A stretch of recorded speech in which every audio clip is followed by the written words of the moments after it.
So there's a couple of different ways to go ahead and schedule. I can go back into, and this is probably the best way to do it. I'll go back into Zoom, the sign in. And here I can just schedule a new meeting. I think one really important thing to understand is that even if you schedule it through calendar, it's not like you can't get into it early or you can't get into it at another time. When you schedule a meeting, and this is both in Meet and in Zoom, it creates a link, and that link that's your meeting room. Okay, it's like an address to a meeting room.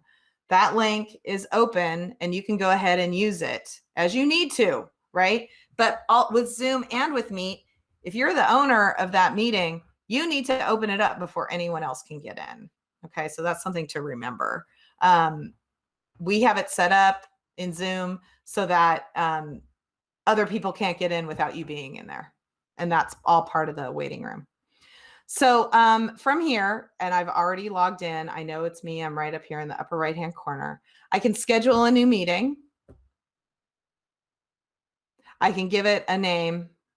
I can pick a time, and remember, it doesn't really matter. So I'm just gonna put example meeting, and I'm gonna make it for tonight at 7. That being said, please only use these accounts for WCC USD business, because IT has seen that people have been using it for family reunions and their church groups. So, and they had to have some conversations with folks. Please only use this for WCC USD business. I can give it a duration, doesn't matter. I'm going to get in early, late, whatever. There's recurrent, I can make it recurring. So if this is something that's every day, so for instance, I'm going to go ahead and change this. I'll leave that as today, and I'm going to put 10 a.m. because that's when I'm meeting with my class. 10 a.m. Okay. I'm going to make it recurring. Okay. It's going to be every day, repeat every day, and end date, whatever. Make it after 5 occurrences. So that's just for this week. Okay, great. I know it's Tuesday, but okay. No registration. I can leave my passcode because we have a waiting room, so it doesn't really matter. I can set up whether or not I want my video to be on when I get in, and whether or not I want the participants' video to be on when I get in, when they join. I'm sorry. I have it set up so that the participants are automatically muted once they get in, and I'm automatically recording the meeting. I can put in alternative hosts. So if I have someone like someone else coming in to run like a separate lesson, like an art lesson or a music lesson or something like that, I can put them in there as alternative hosts. Just remember, when you have co-hosts, they have the same powers that you do. So keep that in mind. And I can enable language interpretation if I need it. So I'm going to click on save.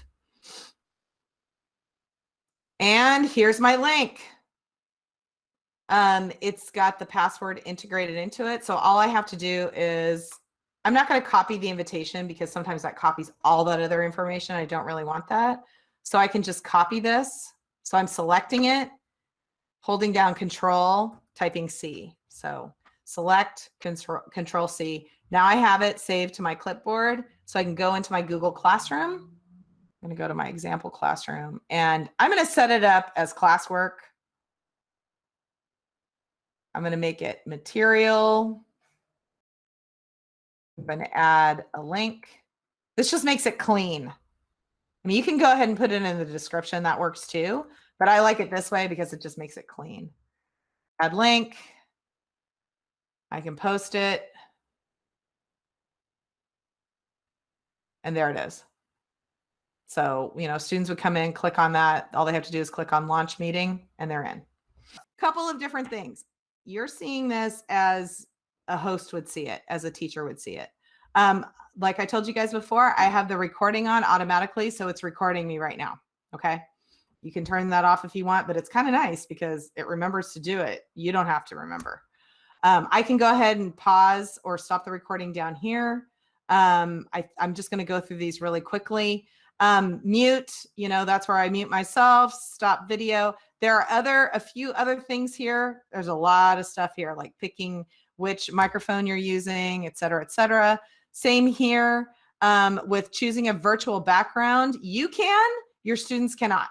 Okay, so just keep that in mind.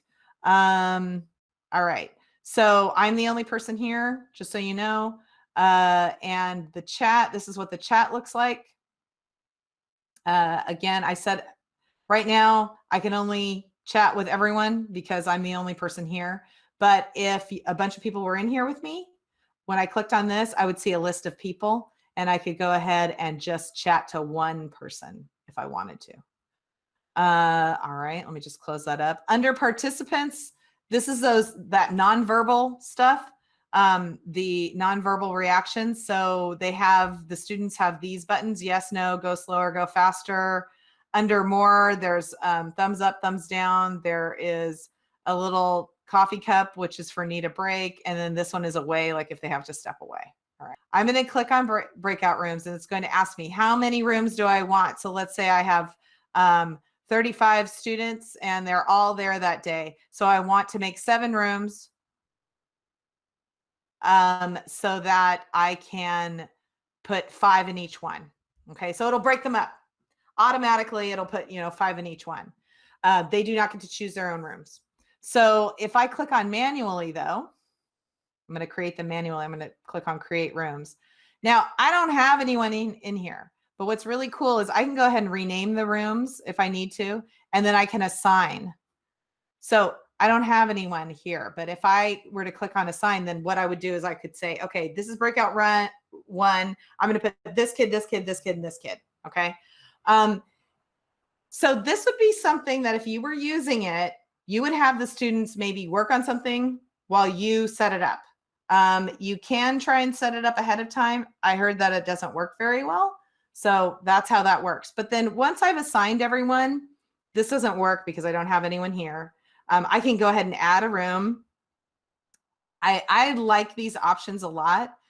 Move all participants into breakout rooms automatically. I actually like that one. That means that when I click open all rooms, they just go. Okay, then they're gone from here.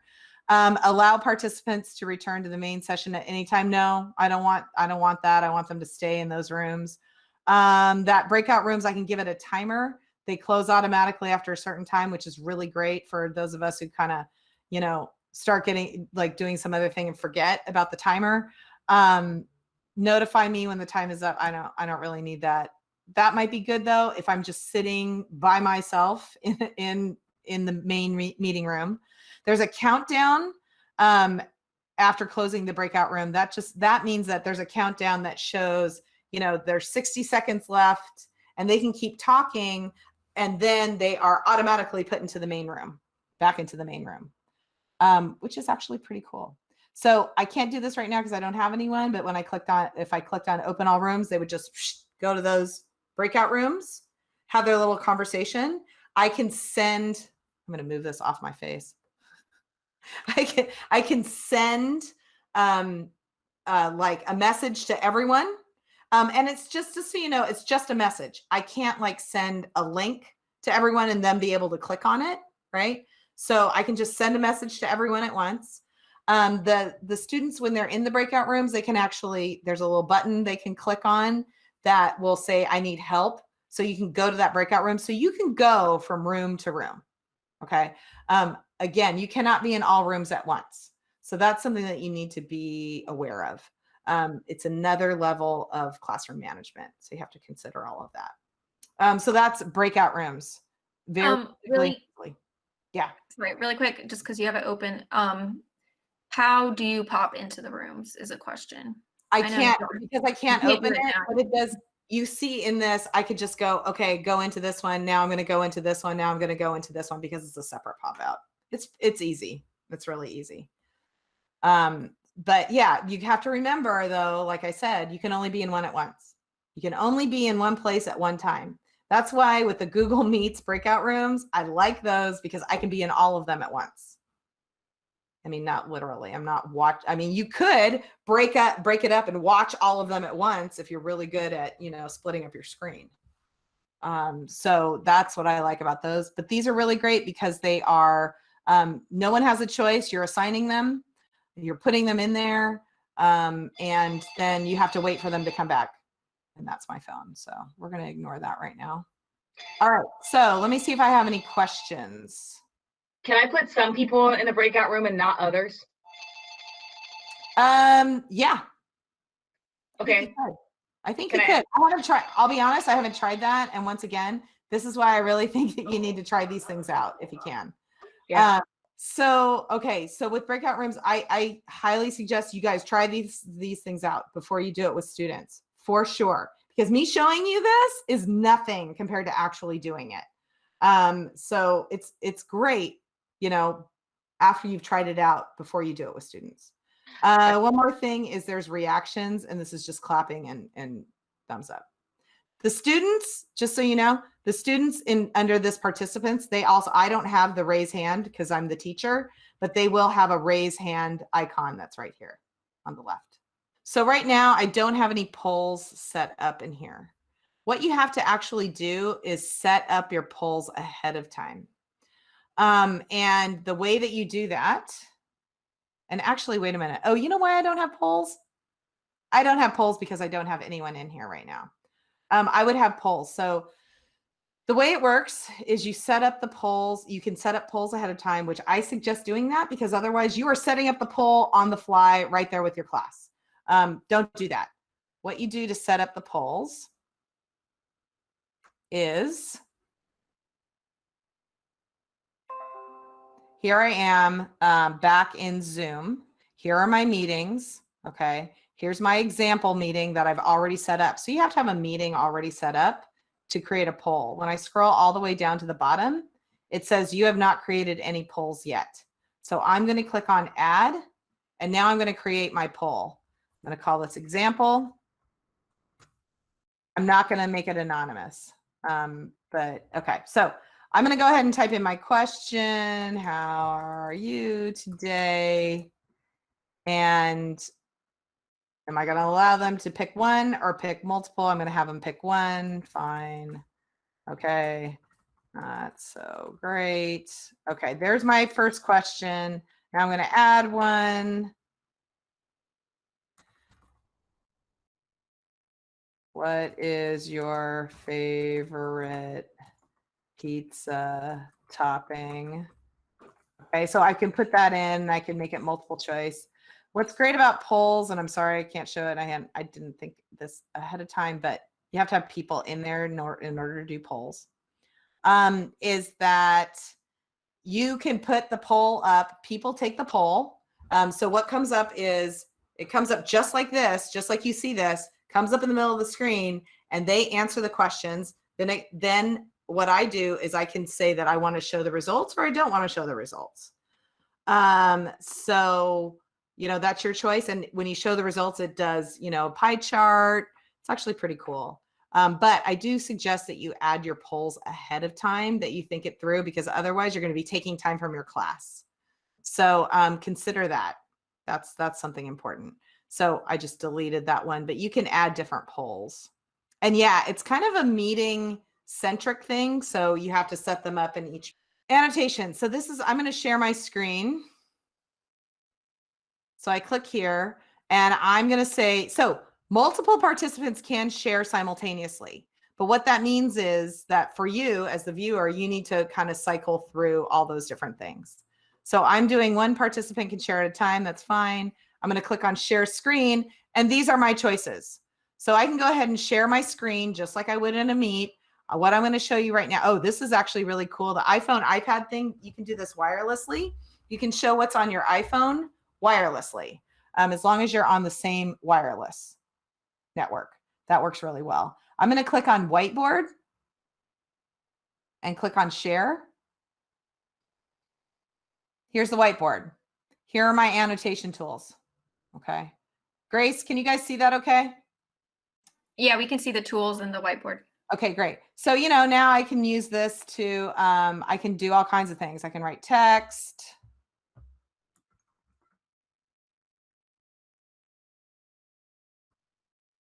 Okay. I can go ahead and use this thing called the spotlight. If I want to show something, right? Look here, people. Okay. There's stamps that I can use. So I can click on a heart and use little hearts. Oh, so cute. I can draw things like arrows. Okay. And what I can do is once I do it, let's say I was doing a math problem, perfect example. I do a math problem. I got the arrows. I got everything going on here. And then I can save it for later. And then I could put it up, I could put it into an assignment for Google Classroom for students to use as a resource, right? Something like that. So if I click on save, it goes into it downloads onto my hard drive. So that's the whiteboard. Very simply, there's an eraser. You all are smart people. That's basically how that works. So I'm going to click on stop share. I'm going to show you a couple other things about screen sharing. So I'm going to click on advanced. So I can choose to just show a portion of my screen. I can choose to just play music, right, over my computer, and that's all you hear. And then content from a second camera. So some of you have brought home your dot cams. I'm not really going to be able to help you with that because I don't have a dot cam here. So I'm just going to let you know that's something you're going to have to figure out. One thing I do want to say about this totally cool iPhone, iPad thing. Let me see if I can do this. I'm going to click on iPhone, iPad and click on share. Let's see if I can make it work. Okay, so I'm going to connect to my correct Wi-Fi. I believe I'm on there already. I am. And then I'm going to tap on screen mirroring. This only works with iPhones and iPads, not Androids. Okay, I'm going to click on screen mirroring. And I'm going to choose Zoom L. Roberts. And now that's my phone. Do you guys see that? Thumbs up if you see it. Okay, awesome. The cool thing is that I can use this. Now I'm completely wireless. So I can use this and my camera, and this could actually be like a document camera, right? If I were to set this up and I could use it as a document camera. So I could just, lean it on something, set it up on a tripod or, whatever, but it could be my dot cam, right? Okay. So that's kind of cool. Stop share.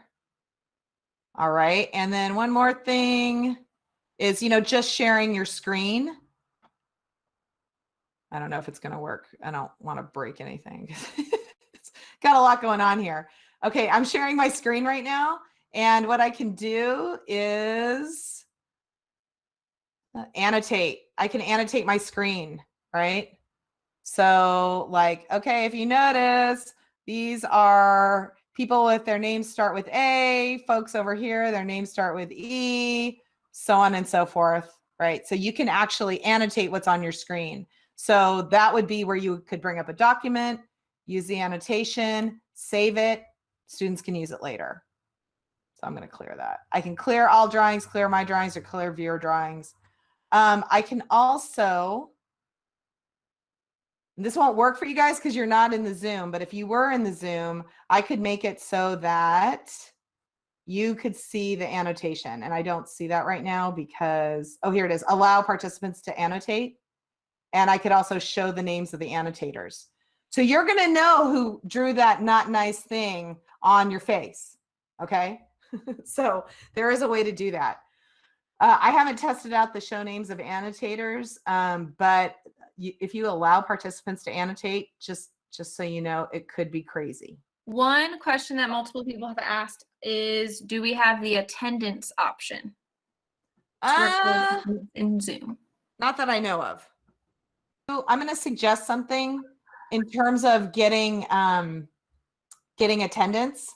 So just so you know, Google Meet has an extension called Meet Attendance.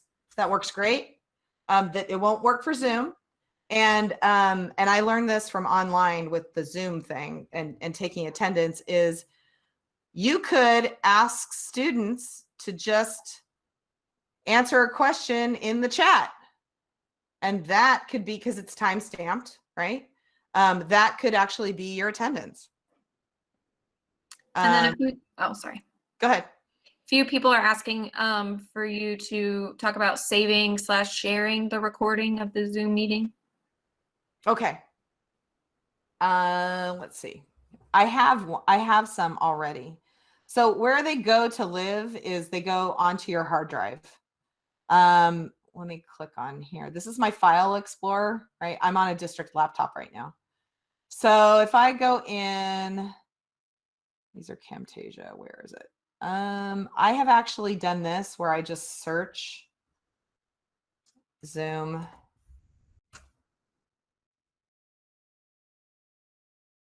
So like here's an MP4. So it's in something called, I can see, right? These are the breadcrumbs. I can see that it's in documents. There's a folder called Zoom. So I'm just going to go in there. Zoom, there it is. Oh my goodness. Okay, there they all are. All right. So first of all, when it dumps things, it dumps a whole bunch of stuff in here. So these are actually, none of these are actual recordings. What I'm looking for is an MP4 recording. So I'm going to go ahead and go back and click on another one, see if I can find one that has an MP4. There's an MP4. Wait, yes, no, nope, no MP4s again.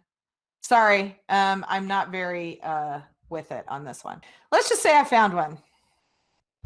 The best thing to do, so there are a couple of things, and these are all things that you need to consider, right? There are some pluses to putting it up to YouTube, okay, as an unlisted video. Now it does take a little more work, right? But the great thing is you can do things like create playlists. So you have like all of your videos for that 1 week in this one playlist. And if you had a student who was sick or missed that whole week, they could go in and watch all of them all at once, and they don't like have to click around within YouTube. Let's see. And you can also go ahead, when you upload things to YouTube, it will actually create the closed captions for you, and it will also allow auto translate into other languages. Also another plus, right? That's pretty cool. I think that's actually pretty cool. But you can also just upload to Google Drive. So I'll just go ahead and share my drive. Don't freak out. There's a lot of junk in there. Okay. So here's my drive. And if I want to upload something to Google Drive, I click on New, File Upload, and then I have to go ahead and find that file. Okay, so I'd have to know where it is. Then I click on Open, and it goes ahead and puts it into Drive. At that point, then I can change the sharing settings so that it's shared with everyone with the link, and then that way the parents can see it as well. And then I can put it into my Google Classroom, right, as a link. So that's how you would share those.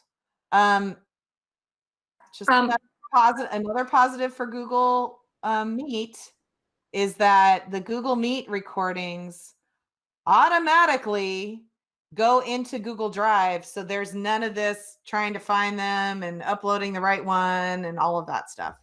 So I'm just letting you know it's automatic. It just automatically goes into Google Drive.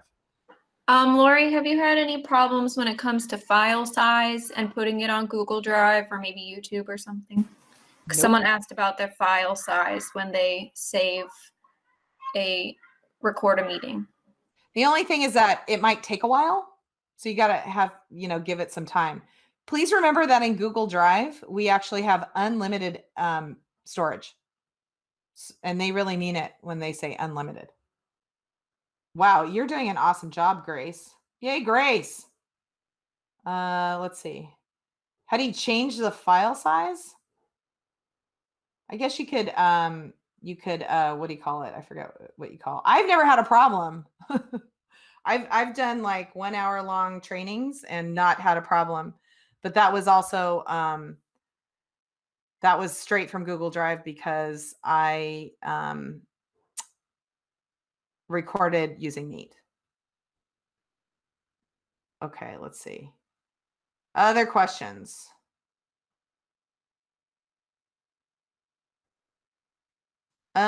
Rachel, you're saying that you're being asked to record your back to school night Zooms.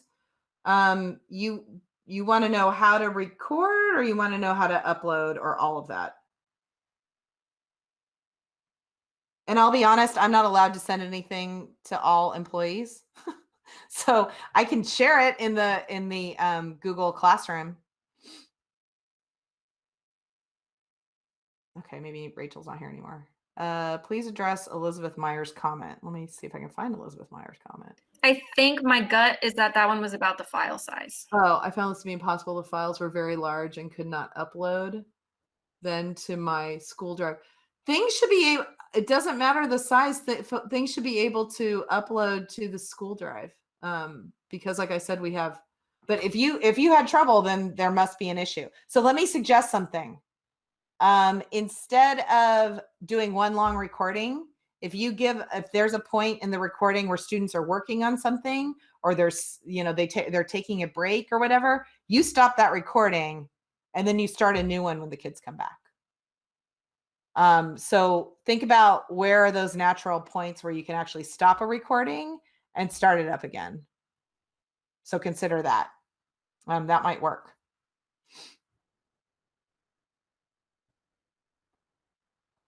The whole thing about recording class meetings, the way I look at it, or class, is that you're doing that for the kids who can't make it, or the kids who need to see it again. You could, if I were you, I'd talk to your administrator to see what your administrator expects. Make sure, remember, first 2 weeks, we're not really working on we're not doing any content, right? This is all just community building. So please, this is a really good time to work with your students to set up agreements, right? You might have like a couple agreements that you have going in that are very basic, but I would suggest, and this would be kind of a cool way if you've already tested out Zoom, is that using Zoom to have your students create the agreements, co-create the agreements with you.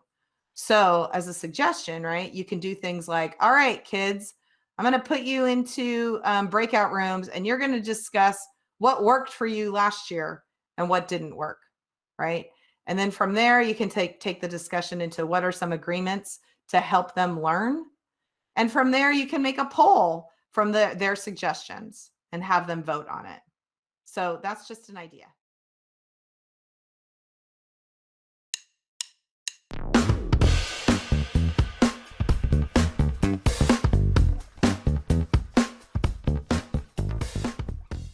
Well, we don't have cloud recording because it's expensive.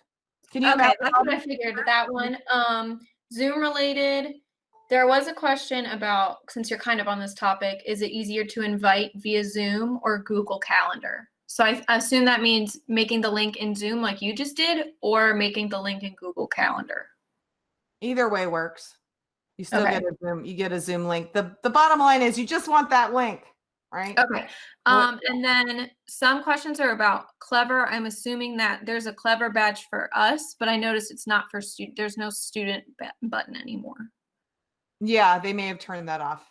I'm not really sure what's up with that, but the bottom line is if students have the link, however you get it to them, whether it's Seesaw or Google Classroom or some other way, Dojo, whatever you're using, Remind, whatever you're using, as long as they have the link, they can get in. Yeah, so I think that kind of answers a bunch of questions that just popped up, is like putting a link, passcode, personal meeting room. Your personal meeting room, you have a link for that, right? You could use that as your link, correct? Absolutely. Yeah, So, if you want, I mean, if you want, that's fine. It doesn't, I honestly don't have much of an understanding of that whole thing. The whole, personal meeting room versus another meeting room. The only thing that I found is that the personal meeting room like has your name. It's called personal meeting room. But if you want to create a different link with a different name, then you got to, or if you want to have a link with a different kind of name, you need to create that one. yes. So let's see. Sorry, there's just a bunch recently. I tried to keep up with them. So yeah, about the link in Clever, if you add it to Clever, add it to Google Classroom, edit to Seesaw, it should work. Yes, absolutely. The passcode, well, students need to enter the passcode, not if you get the link from Zoom, like Lori said. Exactly. Yep. Okay. And Yeah, then opening Zoom through Clever. Oh, sorry. It integrates the password. Yes. Yeah. Opening Zoom through Clever, it looks like we need to update account info. Can you say more? When I did that, it might be the WCCUSD thing where we had to sync our accounts. So you just allow it to do that, click login with Google, and it'll set it all up. Yeah. Yeah. It's currently asking to either consolidate into account or update email address. I'm not sure which is, if it matters. I did consolidate. Yeah, Okay. it's consolidate. It Thank you. might take a little bit too, because I heard someone had like hit consolidate and they were like, okay, when's it gonna happen? Just leave it alone. Mm-hmm. I was in a meeting. I was in a meeting then. So just, you might want to try it before you start your class, because I ended up with two conflicting meetings, one signed in from the old and one from the new, and then I couldn't get in to meet my people. Oh yeah, all of this stuff you definitely want to do beforehand. Also, any fancy thing that you've never done in Zoom before, please, I suggest before you try it with your students, try it with some colleagues, please. That's still WCCUSD business. So definitely try things out. Okay. And then that way they can give you some feedback about what they see versus what you see. So definitely any of this stuff, you want to try out as much stuff as you possibly can. Okay. Lori, I have a question that hasn't been answered yet. Okay. I'm an elementary teacher, and in the spring I was teaching a 4-5, as I'm going to be doing again, and I had a separate link for 4th and 5th because I was just meeting each of those grades once a day. Yeah. But this year I'm probably going to be meeting with the whole class several times throughout the day. Should I set up recurring meetings for each elementary teaching block, or just have one recurring meeting and we just use that link all day long? You know, I'm going to leave that up to you, but this is what I've been telling people. You're one person. I mean, jumping from different meeting to different meeting, I don't know if that's really worth it. Okay. I would say, like, if you can keep the number of meetings down, you're better off. And Lori, I would say that for Meet too. Lori, I put it in the chat, but a colleague said he called Francie about the Clever integration, and she said that we will not be accessing Zoom through Clever. Yeah, you're not. I don't think so. So I would just, I mean, I'll be honest, I have never used Clever. I've never used Clever for Zoom ever. So you can just go, like I went to that one Zoom, right? Zoom.us. Mm-hmm. And sign in through Google. You know, as long as you're logged in with your WCCUSD account, you should be fine. And then students, you know, as long as they have the link, right, they can get in. What we are telling students to do, you know, when students click on the link, it says something like download for Chrome. I don't think they can do that. So what they have to do is look for, there's another little link below that says join with your browser. You want the students to join with their browsers. That way they don't have to download anything. It's super simple. And after the few times that they do it, won't be a problem. Okay, can you send the invite to the students district email directly?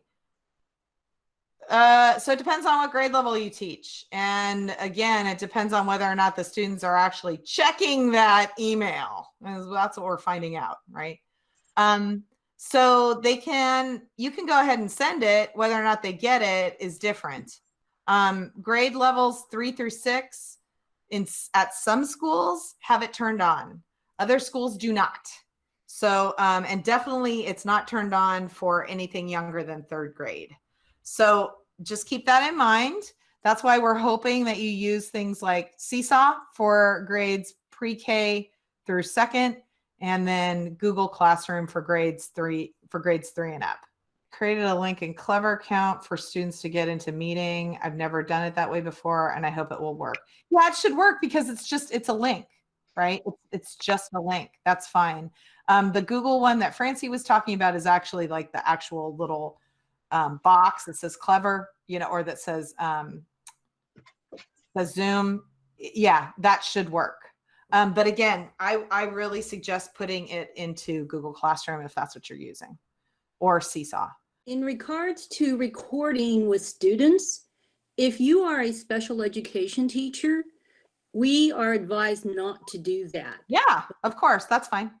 just as long as the new people understand that. Yeah, thank you.